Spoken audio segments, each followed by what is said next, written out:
కూర్చొని చెప్పాడా, నించొని చెప్పాడా, అది కాదు సబ్జెక్టు. ఏం చెప్పాడు అదే సబ్జెక్ట్, అదే కావాలి మనకి. ఎలా చెప్తే మనకెందుకు? ఏం చెప్పాడు, చెప్పింది కరెక్ట్గా ఉందా లేదా? కరెక్ట్గా అంటే బైబిల్ ప్రకారంగా ఉందా లేదా చూసుకొని ముందుకు కొనసాగాల్సినటువంటి బాధ్యత క్రైస్తవులందరి మీద ఉంది.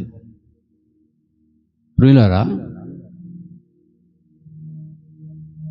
దేవుడు ప్రేమామయుడని రాయబడింది. ప్రేమామయుడు. మరొక చోట అంటాడు, దేవుడు ప్రేమ స్వరూపి. మరొక చోట దేవుడు ఏమై ఉన్నాడు? ప్రేమ అయి ఉన్నాడు. దేవుడు ప్రేమ అయి ఉన్నాడు. దేవుడు అంటేనే ప్రేమ, ప్రేమ అంటేనే దేవుడు.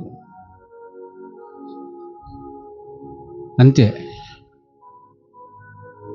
ఆయన ప్రేమ స్వచ్ఛమైనది. ఆయన ప్రేమ చాలా గొప్పది, మధురమైనది, మరపురానిది,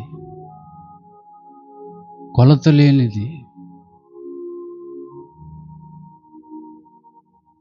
వెలకట్టలేనిది. ఆ ప్రేమ ఎత్తు, ఆ ప్రేమ లోతు, ఆ ప్రేమ వెడల్పు ఎవ్వరూ కొలవలేరు. దేవుని ప్రేమ ఎంత అని చెప్పడానికి అవకాశం లేనంత దేవుని ప్రేమ, క్రీస్తు ప్రేమ. ఎవరి మీద ప్రేమ? ఎవరి మీద? ఈ లోకానికి వచ్చినటువంటి మన మీదే ఆయనకి అంత ప్రేమ. ఈ లోకానికి మనం వచ్చాం.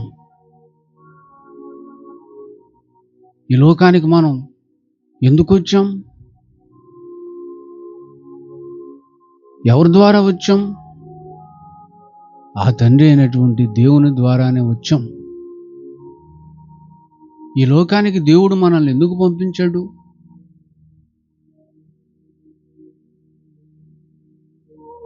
ఇక్కడ కొంతకాలం ఉంచి ఆ తర్వాత మరణం పేరుతో మన బ్రతుకును ముగించి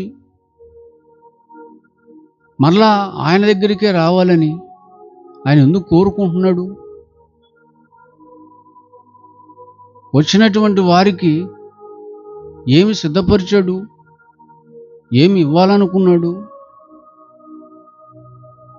అసలు ఆయన ఉద్దేశం ఏంటి? ఆయన ఆలోచనలు ఏంటి? ఆయన సంకల్పం ఏంటి అని ఆలోచించగలిగితే, అంత పరిశీలన చేస్తే తేలేది ఏంటంటే ప్రేమ. మన మీద ఆయనకున్నటువంటి అపారమైన ప్రేమ. ఇప్పటి ప్రేమ కాదది. ఎఫెసీ పత్రిక 1వ అధ్యాయంలో ఉంటుంది.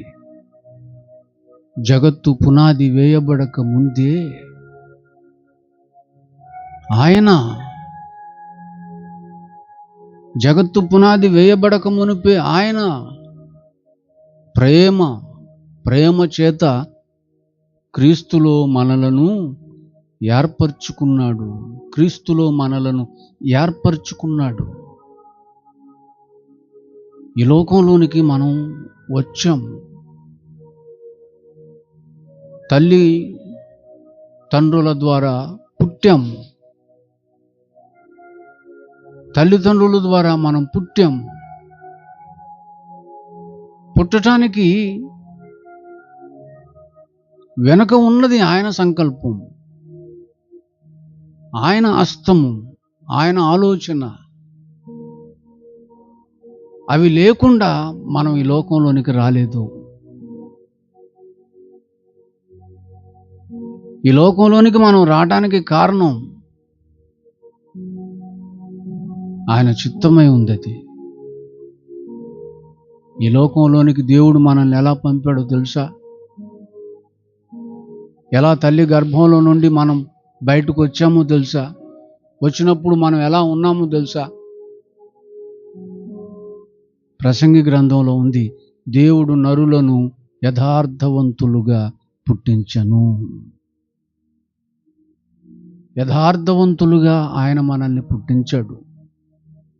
పాపము లేని పరిశుద్ధులుగా, పవిత్రులుగా, మచ్చ, డాగు, కల్ముషం లేనటువంటి, కపటం లేనటువంటి, స్వచ్ఛమైన మనసు కలిగినటువంటి వారిగా దేవుడు ఈ లోకంలోనికి మనల్ని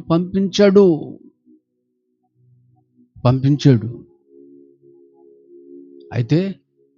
అయితే ఆ ప్రేమ కలిగిన ఆ తండ్రిని మనం మరిచి అపవాది మాటలు విని, అపవాది ఆశలకు లొంగిపోయి, లోనైపోయి, ఆశించి, శరీరాశ పాలై, నేత్రాశ పాలై, జీవపు డమ్ము, గర్వపు జీవితం పాలై,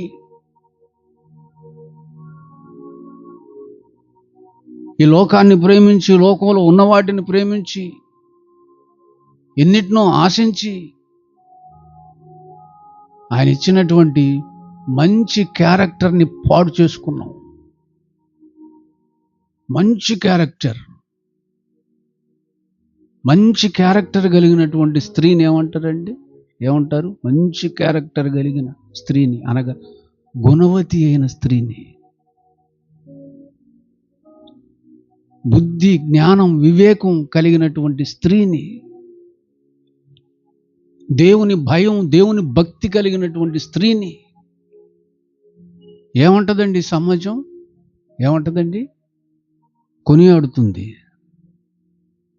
ఘనపరుస్తుంది, ఆమెను గొప్ప చేస్తుంది, ఆమెని మాదిరిగా తీసుకుని బతుకుతుంది, ఆమెను చూసి నేర్చుకోండి అని చెప్తుంది.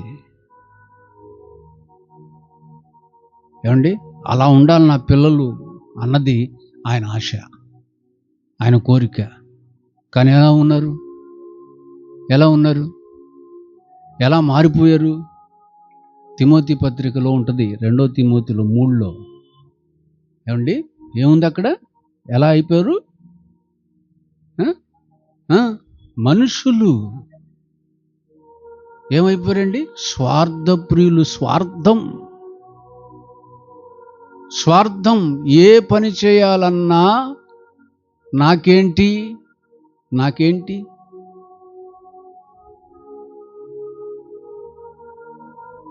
మీ అమ్మ మీ నానేగా, నాకేంటి, మీ అత్త మీ మామేగా, నాకేంటి, మీ తోబుట్టువులేగా, మీ రక్త సంబంధులేగా, మీ బంధువులేగా, నాకేంటి అనే స్థితికి దిగజారిపోయాడు. కానీ ప్రారంభంలో ఎలా ఉన్నాడు? యథార్థవంతుడుగా. స్వార్థప్రియులు, ధనాపేక్షకులు. అవునా? ధనం, డబ్బు.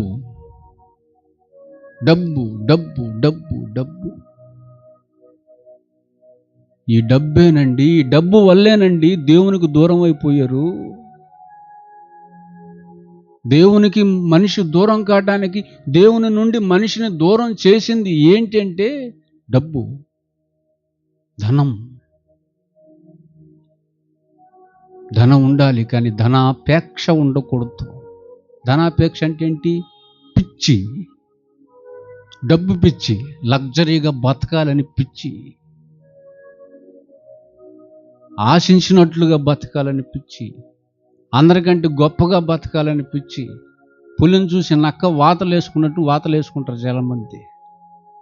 ఉన్న దాంతో తృప్తి పొందక లేనిదాన్ని ఆశించి ఆపదల్లో పడిపోతారు, విశ్వాసం నుంచి తొలగిపోతారు, దేవుడిచ్చినటువంటి ఆ మంచి క్యారెక్టర్ని పోగొట్టుకుంటారు. చివరికి పిచ్చోళ్ళై,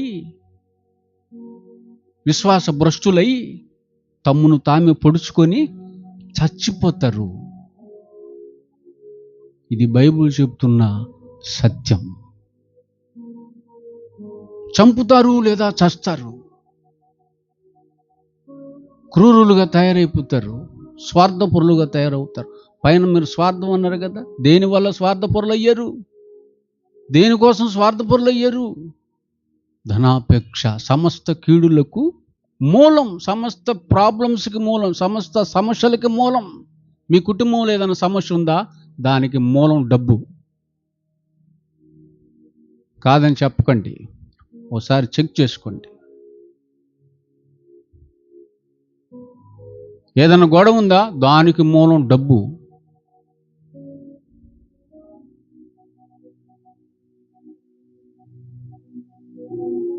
ఈ ధనాపేక్ష కలిగినటువంటి వారు దేవుల్లో ఉండలేరు. అట్టివారిలో దేవుడు కూడా ఉండడు. అదేంటండి, ధనాపేక్షకులైపోయారేంటి? బింకములాడువారా? బింకములాడువారు. అమ్మో, అహంకారం. ఏం చూసుకొని సోదరా అంత అహంకారం?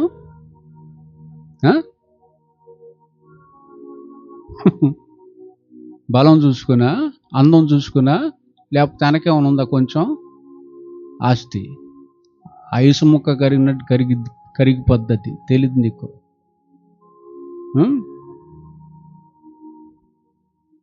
బలగం చూసా? బెల్లం ఉన్నంత వరకు ఈగలు ఉంటాయి. బెల్లం అయిపోతే ఈగలు ఎగిరిపోతాయి. బలం ఎంతసేపు ఉంటుంది? ఒక డెంగ్యూ ఫీవర్ వస్తే చాలు నీకు, ఒక డెంగ్యూ, ఒక మలేరియా, అంతెందుకు, ఒక వైరల్ ఫీవర్ వస్తే చాలు నీకు మంచానికి అతుక్కుంటావు, ముసలోళ్ళ కంటే దారుణం అయిపోతావు. అహంకారులు పుట్టినప్పుడు అలా లేరే. దోషకులు దూషించటమే.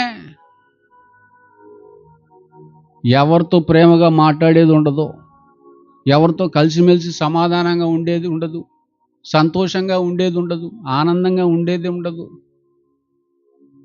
ఇంట్లో వాళ్ళని దూషిస్తారు, బయట వాళ్ళని దూషిస్తారు.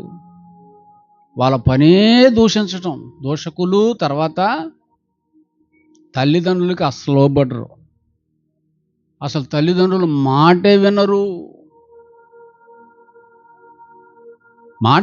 తల్లిదండ్రులు చెప్పిన మాట వినరు, లోబడరు. వాళ్ళని అవిధేయులు అంటుంది బైబిలు. అవిధేయులు. చెప్పొచ్చేవులే, నువ్వు బీసీ కాలం నాటి దానివి. నువ్వు ఏ కాలం? నువ్వు ఏ కాలం దాన్ని? నువ్వు పోయే కాలం దానివి. వాళ్ళేమో బీసీ కాలం వాళ్ళు, నువ్వేమో వాళ్ళు బీసీ కాలంలో ఉన్నారు, నువ్వు పొయ్యే కాలంలో ఉన్నావు. నీకు పొయ్యే కాలం దగ్గర పడే ఆ మాటలు మాట్లాడుతున్నావు. తల్లిదండ్రులు వాళ్ళు లేకుండా నువ్వు రాలా, వాళ్ళు లేకపోతే నువ్వు లేవో, ఉన్నావా? వాళ్ళు నిన్ను కన్నారా, నువ్వు వాళ్ళని కన్నావా? నీకోసం రెక్కలు ముక్కలు చేసుకున్నోళ్ళు, వాళ్ళ కోరికలు వాళ్ళ ఆశలన్నీ చంపుకున్నోళ్ళు, నీ కడుపు నింపటానికి వాళ్ళ కండల్ని కరిగించినోళ్ళు, అల్లారు ముద్దుగా పెంచినోళ్ళు, గొప్ప చేసినోళ్ళు, నీ కాళ్ళ మీద నువ్వు నిలబడేటట్టుగా చేసినోళ్ళు, దానికోసం ఎంత నష్టపోయారు వాళ్ళు, ఎంత నష్టపోయారు. నీ బాగు కోసం ఎంత కష్టపడ్డారు, ఎంత ప్రయాసపడ్డారు. అటువంటి వాళ్ళు ఒక మాట చెప్తే ఆ మాట లెక్క చెయ్యవు, ఆ మాటకు లోబడవు, విధేయత చూపవు. అవిధేయులు తల్లిదండ్రులకు అవిధేయులు. కృతజ్ఞత, దీని గురించి తక్కువ మాట్లాడుకోవటం మంచిది.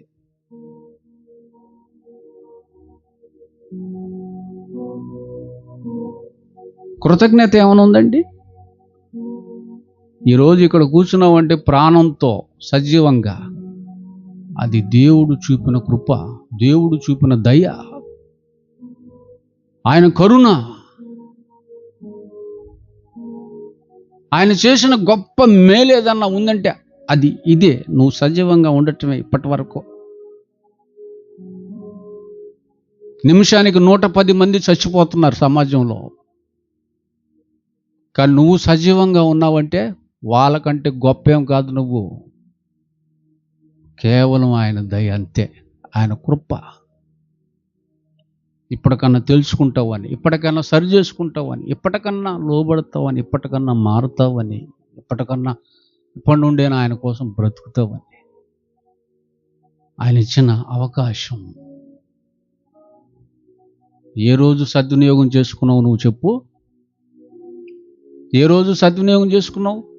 ఈ రాత్రి ఈ మాటల్ని సద్వినియోగం చేసుకుంటావన్న నమ్మకంతో నేనేం చెప్పట్లా.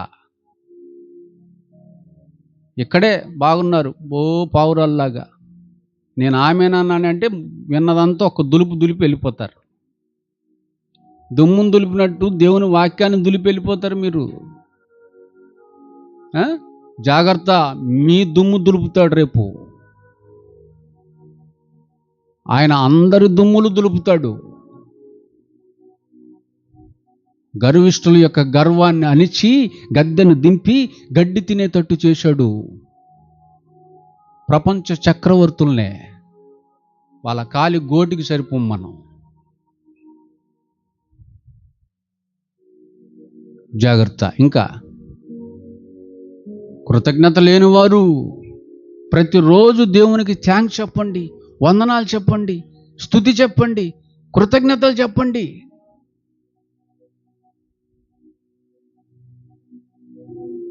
ఆయన ఇచ్చిన నింగిని బట్టి, నేలను బట్టి, నీరును బట్టి, గాలిని బట్టి, వెలుగును బట్టి, వేడిని బట్టి, ఆయన ఇచ్చిన ఆహారాన్ని బట్టి నువ్వు బ్రతకడానికి ఎన్ని వసతులు పెట్టాడు ఈ ప్రకృతిలో, ఎన్ని వనరులు పెట్టాడు ఈ ప్రకృతిలో.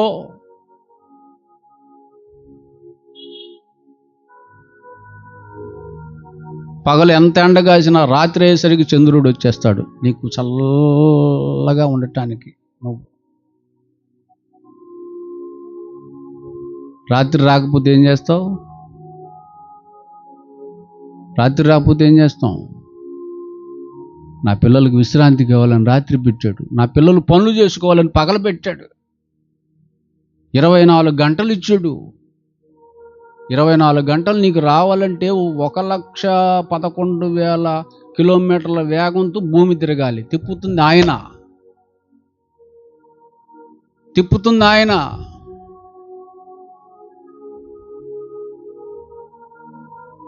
ఎందుకు ఇదంతా చేస్తున్నాడు? కాలాలు వస్తున్నాయి, వెళ్తున్నాయి, రోజులు మారుతున్నాయి, వారాలు మారుతున్నాయి, నెలలు మారుతున్నాయి, సంవత్సరాలు మారుతున్నాయి. వీటన్నిటిని మారుస్తుంది ఎవరు? క్రమం తప్పక ఇవి వచ్చి వెళ్ళటానికి కారణం ఎవరు? ఆయన. ఎందుకు? నీకోసం. అది ఆయన ప్రేమ. ఆ ప్రేమను ఎప్పుడు అర్థం చేసుకుంటావు? అసూయతో, ద్వేషాలతో, కక్షలతో, క్రోధాలతో, ధనాపేక్షకులు అయిపోయి, బింకములాడే వాళ్ళు అయిపోయి, దోషకులుగా మారిపోయారు, అహంకారులుగా మారిపోయారు, తల్లిదండ్రులకు అవిధేయులుగా మారిపోయారు, కృతజ్ఞత లేని వారిగా మారిపోయారు. ఇంకా అపవిత్రులు క్యారెక్టర్ని పోగొట్టుకున్నారు. క్యారెక్టర్ అంటే గుణం అమ్మా, గుణం. శీలము అంటారు దాన్ని. శీలం అనగా గుణము. గుణాన్ని పోగొట్టుకున్నావు. అనురాగమే లేదు, అంత యాక్టింగే. అతిగా ద్వేషిస్తారు, అంతే. అతిగా ఎక్కువగా ద్వేషిస్తారు. అపవాదులు మోపటమే ఎప్పుడు. అవన్నీ దెయ్యం పనులు. ఆ పనులు తీసుకొని చేస్తుంటారు వీళ్ళు. అజితేంద్రియులు, క్రూరులు, సజ్జన ద్వేషులు అంటే తెలుసు మీకు? సత్యం చెప్పే వాళ్ళని ద్వేషిస్తారు.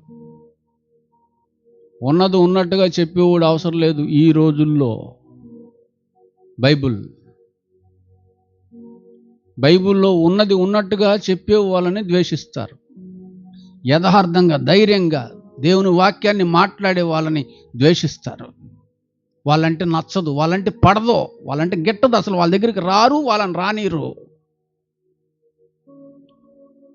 వీళ్ళకి ఎవరు కావాలి? బాగా కథలు చెప్పేవాళ్ళు కావాలి, పిట్ట కథలు చెప్పేవాళ్ళు కావాలి, డాన్సులు వేసేవాళ్ళు కావాలి,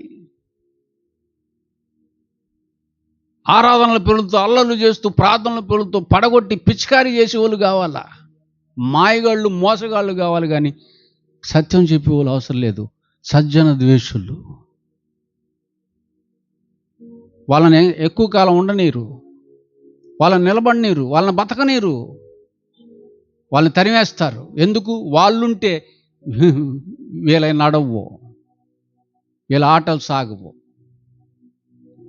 అందుకని సత్యం చెప్పి వాళ్ళని ద్వేషిస్తారు. తర్వాత ద్రోహులు, ఎంత ద్రోహానికైనా పాల్పడతారు. మూర్ఖులైపోయారు, గర్వాంధులైపోయారు. దేవుడు కాదు మాకు కావాల్సింది సుఖాన్నే ప్రేమిస్తారు, దేవుణ్ణి కాదు.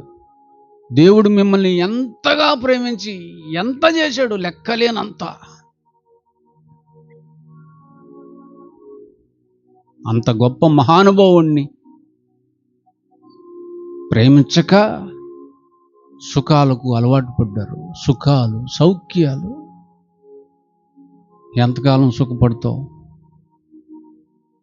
ఎంతకాలం సౌఖ్యంగా ఉంటావు? అసలు నీ జీవితం ఏ పాటిది అనుకున్నావు? నువ్వు ఎంత బతుకుతావు చెప్పు? ఎంత బతుకుతావు నువ్వు? ఎన్ని రోజులు ఉంటావు ఇక్కడ? మన ఆయుష్కాలం ఎంత? మోషే కాలానికి, మోషే రాసిన కీర్తనలో మన ఆయుష్కాలం ఎంత? 70 సంవత్సరాలు. అధిక బలం ఉంటే 80 సంవత్సరాలు. అది ఆయాసం, దుఃఖం. 70 వచ్చిందంటే ఏముంటుంది? ఇక ఆయాసము, దుఃఖము. ఎందుకు? ఆదరించే వాళ్ళు ఉండరుగా, ఒక ముద్ద పెట్టే వాళ్ళు ఉండరుగా, ప్రేమించే వాళ్ళు ఉండరుగా, చెదరించుకునే వాళ్ళే ఉంటారు, సనిగే వాళ్ళే ఉంటారు, గొనిగే వాళ్ళే ఉంటారు, నువ్వు ఎప్పుడు పోతావని ఎదురు చూసే వాళ్ళే ఉంటారు. నీ గొంతులో కాసిన మంచినీళ్ళు పోసే వాళ్ళు ఉండరు. ఎక్కువ మాట్లాడితే నిన్ను తీసుకెళ్ళి వృద్ధ ఆశ్రమంలో పడేస్తారు. అది ఆయాసం, దుఃఖం. 70 వద్దు. 70-80 ఏంటి? ఆయాసం, దుఃఖం. ఆయాసం, దుఃఖం లేకుండా ఉండాలంటే 60 చాలు. 60 ఓకే, 60కి రిటైర్డ్. గవర్నమెంట్ ఏం చేసిద్ది? ప్రభుత్వం 60 ఏళ్ళకి రిటైర్మెంట్ ఇస్తుంది. చాలు, ఇక నువ్వు ఇంటికి వెళ్ళి రెస్ట్ తీసుకో అని అర్థం. ఇప్పటిదాకా నువ్వు చేసిన పని చాలు, నువ్వు సంపాదించిన జీతం చాలు, ఇక పోయి రెస్ట్ తీసుకో, ఇక పనికిరావు నువ్వు. అప్పుడు బయలుదేరుతాడు, నేను సేవ చేస్తానని. ప్రభుత్వానికే పనికిరాని నువ్వు ప్రభుకి ఎట్ట పనికొస్తావు?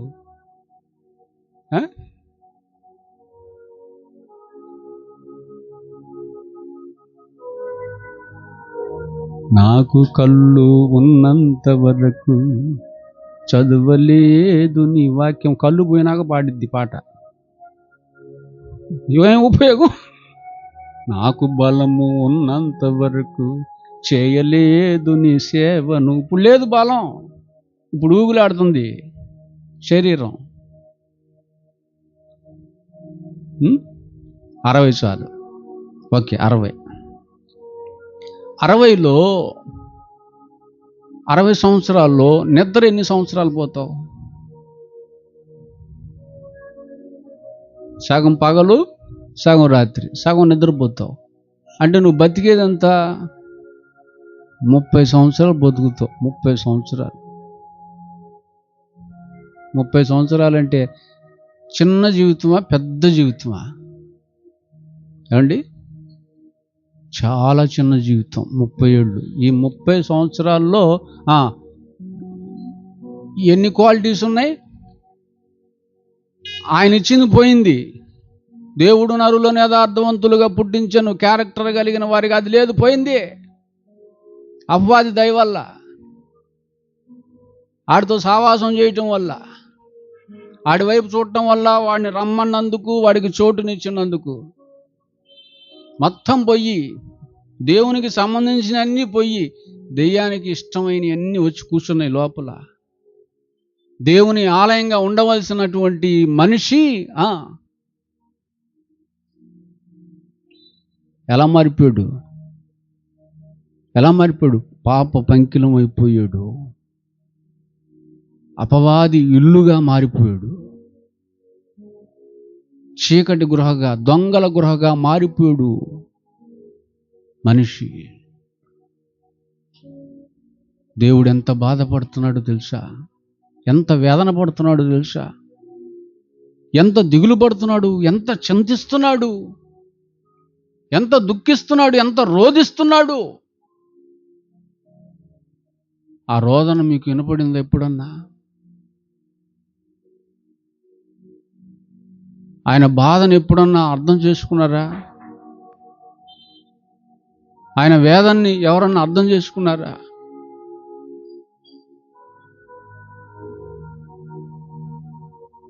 యెషయా గ్రంథంలో అంటాడు, ఆకాశమా ఆలకించు, భూమి చెవియొగ్గు. ఎందుకు?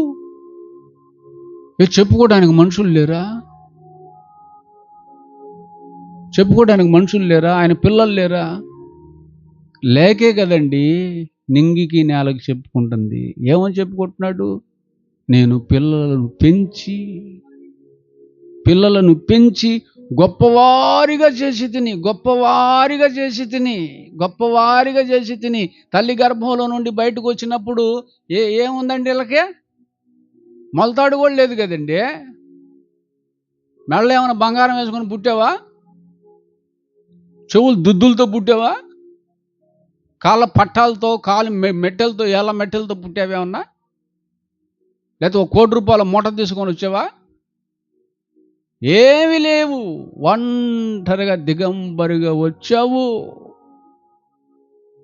అటువంటి నిన్ను ఆయన దీవించి ఆస్వాదించి నీకు స్థలం ఇచ్చాడు, పొలం ఇచ్చాడు, ఉండటానికి ఇల్లు ఇచ్చాడు, తినటానికి తిండి ఇచ్చాడు, కట్టుకోవడానికి వస్త్రాలు ఇచ్చాడు, జీవాన్ని ఇచ్చాడు, ప్రాణాన్ని ఇచ్చాడు, ఆరోగ్యాన్ని ఇచ్చాడు, ఆయుష్ని ఇచ్చాడు.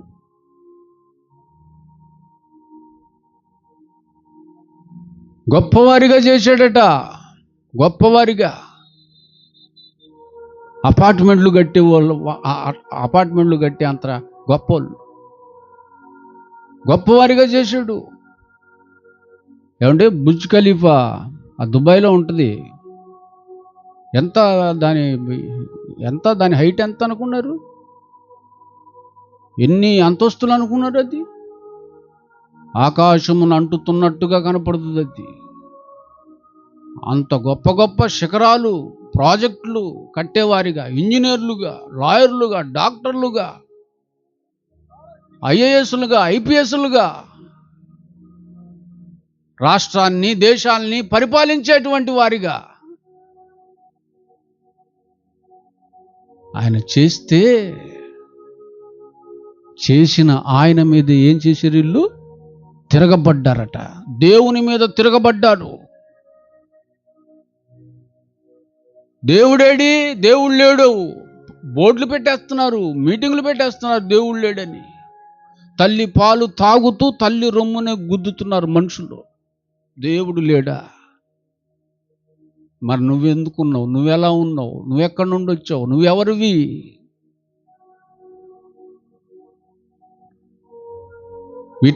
అన్నిటినీ నడుపుతుంది ఎవరు? మరి సూపర్ పవర్ అంటావు. దేవుడు అని చెప్పడానికి నోరు రాదా? మనసు రాదా?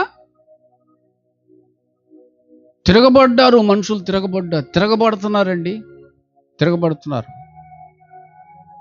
తిరగబడటం అంటే అర్థం ఏంటి? దేవుని మీద తిరగబడటం అంటే అర్థం ఏంటి? ఈ రాత్రి దేవుని మాటలు వింటారు, ఒక్కటి కూడా పాటించరు, ఒక్కటి కూడా గైకొనరు, ఒక్క విషయాన్ని కూడా గైకొనరు. గైకొని ఉంటే మన బతుకులు ఇలా ఉండే కదా, ఇలా ఉండే కదా మన బతుకులు, గొప్పగా ఉండేవి, చాలా గొప్పగా ఉండేవాళ్ళు క్రైస్తవులు. ఆకాశం అంత ఎత్తులో ఉండాలి నా పిల్లలు అనుకున్నాడు ఆయన, కానీ పాతాళం అంత లోతుకి వెళ్ళిపోయారు. తలగా ఉండాలనుకున్నాడు, తోకలాగా అయిపోయారు. ఇచ్చేవారిగా ఉండాలనుకున్నాడు, పుచ్చుకునేవారిగా అయిపోయారు. నేను పిల్లలను పెంచి గొప్పవారిగా చేస్తే వాళ్ళు నా మీద తిరగబడ్డారు. ఆకాశమా ఆలకించు, భూమి చెవియొగ్గు. పాపిష్టి జనంగా మారిపోయారు, దోషభరితులైన ప్రజలుగా మారిపోయారు, చెరుపు చేయు పిల్లలుగా మారిపోయారు. చెరపటమే. ఎవరు పచ్చగా ఉన్న వారు చెరిపేస్తారు అంతే. వాళ్ళని కుటుంబాలను చెరిపేస్తారు, సంఘాలను చెరిపేస్తారు. సమాజంలో ఎవరు బాగున్నా వాళ్ళని చెరపటానికి చూస్తుంటారు, పాడు చేయటానికి, కూలగొట్టడానికి. ఇక్కడ అక్కడ ఇక్కడ చెప్పి జుట్లు ముడేసి పచ్చగా ఉన్నటువంటి కుటుంబాలు బగ్గున మండిపోయేటట్టు చేస్తారు. ఏంది ఇలా అయిపోయింది, ఘోరమైన పాపులుగా మారిపోయారు, చచ్చిపోయి నరకానికి పోతున్నారు. నా దగ్గరికి రావాలి, నరులారా తిరిగి రండి అంటే రాకుండా పాపం వల్ల వచ్చు జీతం మరణాన్ని పుచ్చుకుని నరకానికి పోతున్నారు. ఆయన మనసు చెప్పాడండి, బైబిల్లో చెప్పాడండి, దుష్టుడు తన దుష్టత్వములో ఉండి చనిపోతే నాకు సంతోషం కాదు.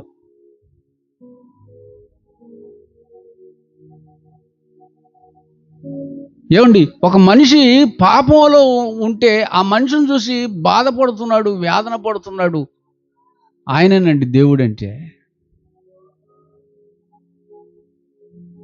సంతోషించట్లేదు. ఆడికి చావాల్సిందే, నరకానికి పోవాల్సిందే అనట్లేదు. వాడు లెక్కలేనన్ని మార్లు ఆయన మీద తిరగబడ్డా నువ్వు చచ్చి నరకానికి పోవడం ఆయనకి ఇష్టం లేదు. అది ఆయనకి సంతోషం కాదు. నువ్వు మనసు మార్చుకోవాలి, ఆయన తట్టు తిరగాలి, పశ్చాత్తాపపడాలి, అతిక్రమాలను ఒప్పుకొని విడిచిపెట్టాలి, మరలా ఆయన కనికరము పొందాలి, ఆయన కృప పొందాలి. అప్పుడే అదే ఆయనకి సంతోషం, అదే ఆయనకి ఆనందం. దాన్ని ఇచ్చేవాళ్ళు ఎవరున్నారు చెప్పండి? దాన్ని ఇచ్చేవాళ్ళు ఎవరున్నారు? ఆయన దగ్గరకు వచ్చేదే దీవెనల కోసం, ఆయన దగ్గరకు వచ్చేదే ఆశీర్వాదాల కోసం, ఆయన దగ్గరకు వచ్చేదే అవసరాలు తీరుతాయని. అంతేగాని ఆయన దుఃఖాన్ని తొలగించాలి, ఆయన బాధను తగ్గించాలి. ఆయనకి ఎప్పుడు ఆయన సంతోషం ఎందులో దాగుంది? నా మార్పులో ఆయన సంతోషం దాగుంది కనుక నేను మారితే ఆయన సంతోషంగా ఉంటాడు అని మారి సంతోషాన్ని ఆయనకి ఇచ్చే వాళ్ళు ఎవరున్నారు చెప్పండి క్రైస్తవుల్లో?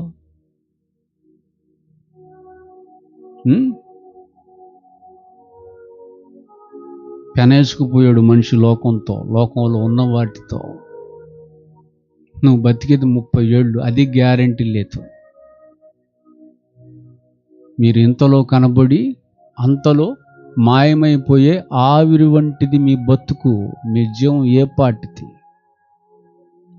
రేపు పొద్దున్న దాకా బతుకుంటావా నువ్వు? గ్యారెంటీ ఉందా?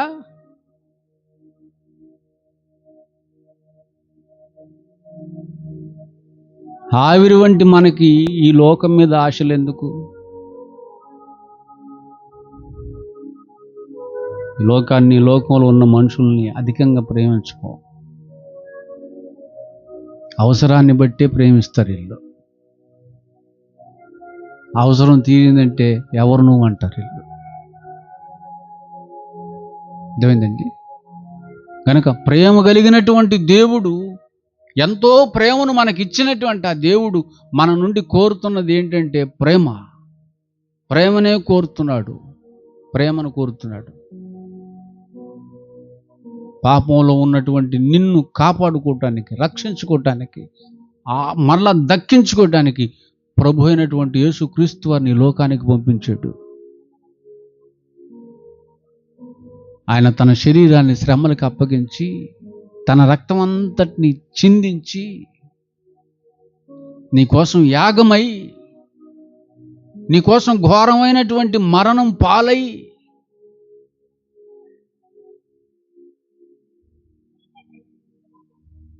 అపరాధాల ద్వారా, పాపాల ద్వారా చచ్చిన నిన్ను బతికించటానికి ఆయన చచ్చిపోయాడు. ఆయన్ని చంపుకున్నాడు దేవుడు. ఈయన నా ప్రియకుమారుడు, ఈయన యందు నేను ఆనందించుచున్నాను అన్నాడు కదా. ప్రియకుమారుడైనటువంటి యేసుక్రీస్తు వారిని శిలువ మరణానికి అప్పగించాడు నీ మీద ప్రేమతో, నిన్ను బతికించటానికి, నిన్ను రక్షించటానికి, నిన్ను కాపాడటానికి, మళ్ళా ఆయన బిడ్డగా, ఆయన సొత్తుగా, ఆయన ప్రజగా చేసుకోవటానికి. సమాధి చేయబడిన యేసుక్రీస్తు వారిని మరలా సజీవునిగా లేపి పరలోకానికి చేర్చుకున్నాడు. ఎందుకు? ఆయనతో పని ఉంది. ఆయన అక్కడ స్థలాలను సిద్ధపరచాలి. ఎవరి కోసం సిద్ధపరచాలి ఆ స్థలాలు? దేవుని కోసం. యేసుక్రీస్తు వారిలాగా బతుకుతున్నటువంటి వారిని మరలా అక్కడికి తీసుకెళ్ళి ఆ స్థలాల్లో పెట్టాలి. వాళ్ళని పరలోకాన్ని ఇవ్వాలి వారికి. గనక యేసుక్రీస్తు వారు చేరినటువంటి, తండ్రి అయిన దేవుడు ఉన్నటువంటి ఆ పరలోక రాజ్యంలోనికి మనం అందరం ప్రవేశించాలి. నరకంలోకి కాదు. ప్రవేశించాలంటే ఏం చేయాలి? ప్రేమించు. ఎంతకాలం ప్రేమిస్తావు? ఎంతకాలం ఉంటావు? అంతకాలం ప్రేమించు. ఎవరిని ప్రేమిస్తావు? అందరికంటే, అన్నిటికంటే ముందు దేవుణ్ణి ప్రేమించు. 100% దేవుణ్ణి ప్రేమించు. నీ తల్లిదండ్రుల్ని ప్రేమించు, వారిని సన్మానించు. నీ సహోదరులను, సహోదరీలను ప్రేమించు. నీ కుటుంబంలో ఉన్న ప్రతి ఒక్కరిని ప్రేమించు. ప్రేమను పంచు. దేవుని ప్రేమను చూపించు నీ బ్రతుకులో. ప్రేమ కలిగిన వాళ్ళు వెలుగు గలవారని ఉంది బైబిల్లో. వెలిగించు. ప్రేమ అనే దీపంతో నీ కుటుంబంలో ఉన్నటువంటి వాళ్ళందరినీ వెలిగించు. రక్షణ దీపాన్ని వెలిగించు. ముందు నువ్వు వెలుగు. ఆ దేవుని ప్రేమతో నింపబడి ఆయన కోసం నమ్మకంగా బ్రతుకుతున్నప్పుడు ఆ ప్రేమ నిండి పొర్లుతుంటది.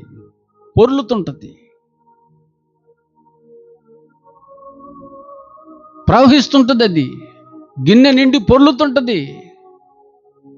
నువ్వు స్తుతించే కొద్దీ, నువ్వు దేవుని కోసం ఉన్నతంగా భక్తి జీవితం చేసే కొద్దీ నీ కుటుంబం వెలుగుమయంగా మారిపోతుంది, ప్రేమగా మారిపోతుంది. నీ సంఘాన్ని ప్రేమించు. సంఘంలో ఉన్నవారిని ప్రేమించు. ఎవరిని పోగొట్టుకోకు. ఎవరిని దూరం చేసుకోకు. పోగొట్టుకోవడం తేలికే, సంపాదించుకోవడం కష్టం. కాదనుకోవడం తేలికే, మళ్ళీ దక్కించుకోవడం కష్టం. మెట్లు దిగటం ఈజే, ఎక్కటం కష్టం. విడిపోవటానికి 4 మాటలు చాలు. కలవాలంటే 4 లక్షల మాటలు కూడా సరిపోవు. కనుక ఎవరిని పోగొట్టుకోకు. నువ్వు ప్రేమించే వ్యక్తిగా మారితే పోగొట్టుకున్న ఎన్నిటిని దక్కించుకోగలవు. పోగొట్టుకున్న వాటన్నిటిని దక్కించుకోగలవు. సమాధానాన్ని పోగొట్టుకున్నావు, దక్కించుకోగలవు. సంతోషాన్ని, ఆనందాన్ని దక్కించుకోగలవు. అన్నిటినీ దక్కించుకోగలవు. నీకు దూరం అయిపోయిన అన్ని దగ్గర అయితే నువ్వు దేవునికి దగ్గరైనప్పుడు, దేవుడు నీకు దగ్గరైనప్పుడు ప్రేమించు. శత్రువును కూడా ప్రేమించమని ఉంది బైబిల్లో.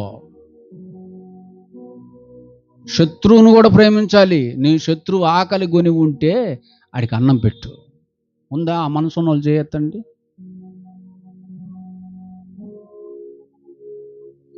ఇక్కడ లేరు. నీ శత్రువు ఆకలి కొని ఉంటే వాడికి భోజనం పెట్టు. నిన్ను హింసించుచున్న వారి కోసం ప్రార్థన చేయి. నిన్ను ఒక చెంప మీద కొడితే కొట్టిన వాడి వైపు రెండో చెంప కూడా తిప్పు. యేసుక్రీస్తు వారు ప్రేమించాడు, ప్రాణం ఇచ్చాడు. ఆయన చంపుతున్నటువంటి వారిని కూడా క్షమించాడు. ఆ తత్వం, ఆ క్రీస్తును ధరించుకున్న క్రైస్తవులు ఎక్కడా లేదు. కానీ ఆదివారం అయిందంటే పెద్ద బైబుల్, పెద్ద మూసుకో.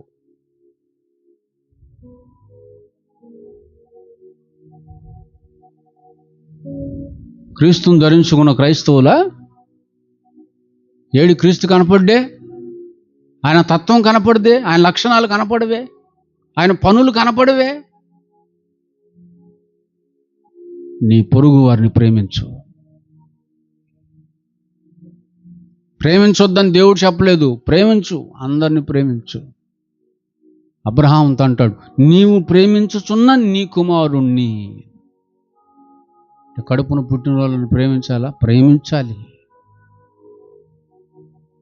ద్వేషించమని బైబిల్లో ఒక్క మాటలేతో. బైబిల్ మొత్తం చదివితే ప్రేమ, అంతే. ప్రేమ. దేవుడు ప్రేమ అయి ఉన్నాడు. మరి నువ్వేమై ఉన్నావు? ఆ దేవుని బిడ్డవు కదా నువ్వు. నువ్వేమై ఉన్నావు? నువ్వు దెయ్యమై ఉన్నావా? దేవుడు వెలుగై ఉన్నాడు, నువ్వేమై ఉన్నావు? చీకటై ఉన్నావా? ఆయన చేసేవన్నీ సత్క్రియలు, నువ్వు చేసేవన్నీ దుష్టక్రియలా? ఆ తత్వం మారాలి, ఆ మైండ్ సెట్ మారాలి, ఆ ఆలోచన మారాలి, ఆ మనసు మారాలి. నువ్వు నూతనపరచబడాలి. నువ్వు దేవునిలోకి రావాలి, దేవుని పనిలోకి రావాలి. దేవుని పని చెయ్యి, నీకు నిత్య జీతంగా ఇస్తాడు ఆయన. పని చేసిన వాడికి, దేవుని పని చేసిన వారికి, దేవుని కోసం బతికిన వారికి నిత్య జీవాన్ని జీతంగా ఇస్తాడు. ఈరోజు యోబు చేస్తుంది అదే, రేణుకమ్మ చేస్తుంది అదే. ఇదే దేవుని పని, ఇదే సత్క్రియ. ఓ 10 మందిని కూడబెట్టి దేవుని మాటలు చెప్పటమే సత్క్రియ. దానికి కొంత ఖర్చు అవుతుంది. ప్రేమతో ఖర్చు పెడుతున్నారు. చేయు కార్యాలన్నీ ప్రేమతో చేస్తున్నారు గనక వాళ్ళ ఫలం ఎక్కడికి పోదు. తెలివైన వాళ్ళు చేసే పని అది. గనక పని చేస్తేనే పరలోకం, గుర్తుపెట్టుకోండి. ఆ ప్రార్థన చేస్తే పోతాంలేండి అనుకుంటున్నారా? ప్రభువా ప్రభు అని పిలుచువాడు పరలోకానికి రాడు. మత్తయి సువార్త 7 అంటే 7 కాదు, 7వ అధ్యాయం 20-21. ప్రభువా ప్రభువా ప్రభువా ప్రభువా అని ప్రార్థించువారు పరలోక రాజ్యములు ప్రవేశించరు.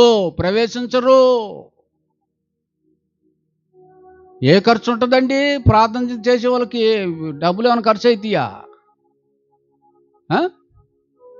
శరీరం ఏమైనా అలసిపోద్దా? ఫ్యాన్ కింద కూర్చొని కదా చేసేది.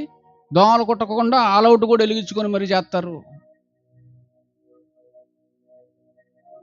ఉపవాసాలు అంటారు, డ్రై ఫ్రూట్స్ అన్నీ తింటారు. మామూలు ఫ్రూట్స్ కూడా కాదు, అవి కొంచెం ఖరీదు గలయి కదా.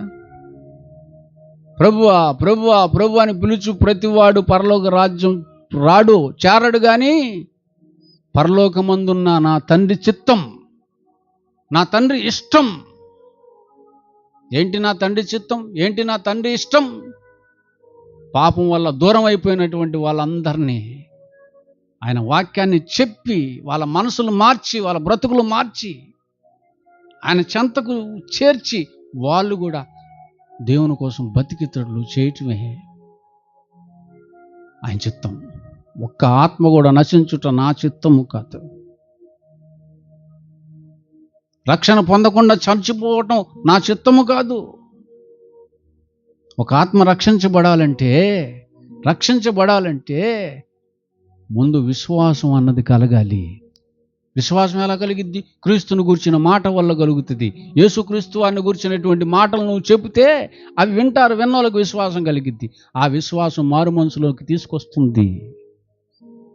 ఆ మారు మనసు పశ్చాత్తాపంలోకి తీసుకొస్తుంది.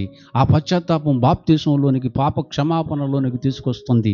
దేవుని సంఘంలోనికి చేరుస్తుంది. దేవుని సంఘంలో సభ్యుడు అయిపోతావు. కుటుంబంలో ఒక బిడ్డవైపోతావు. ఆయన కుటుంబమే దేవుని సంఘం. ఆ కుటుంబాన్ని తీసుకెళ్ళటానికే యేసుక్రీస్తు వారు రాబోతున్నాడు రెండోసారి. ఆయన సంఘం, ఆయన రాజ్యం, అది ప్రేమరాజ్యం. ఆ ప్రేమరాజ్యంలోనికి చేరు. సత్యానికి స్తంభంగా ఏ సంఘం ఉందో చూసుకొని చేరు. క్రూర మృగం లాంటి స్వభావం కలిగిన వాళ్ళైనా సరే సాధు జీవులైపోతారు.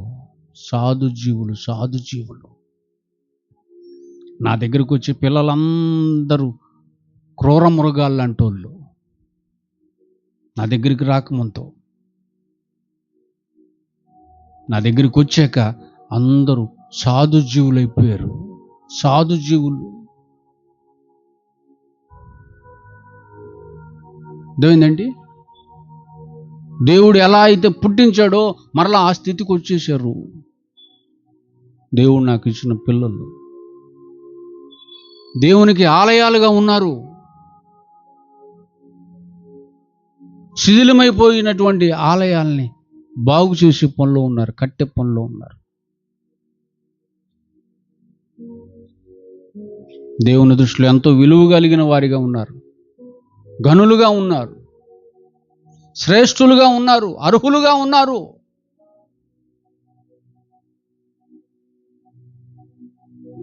మనుషులు ఎవరు ఇవ్వలేనివి దేవుడిచ్చేవి. అవన్నీ దక్కుతాయి, అవన్నీ తిరిగి వస్తాయి, అవన్నీ పొందుకుంటాం మళ్ళీ. అర్థమైందండి?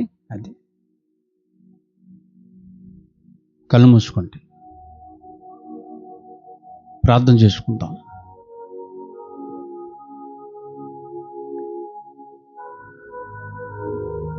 ప్రేమ స్వరూపమైన దేవుడు, నీకు చెప్పుచున్న మాటలు యేసుక్రీస్తు వారు మనలో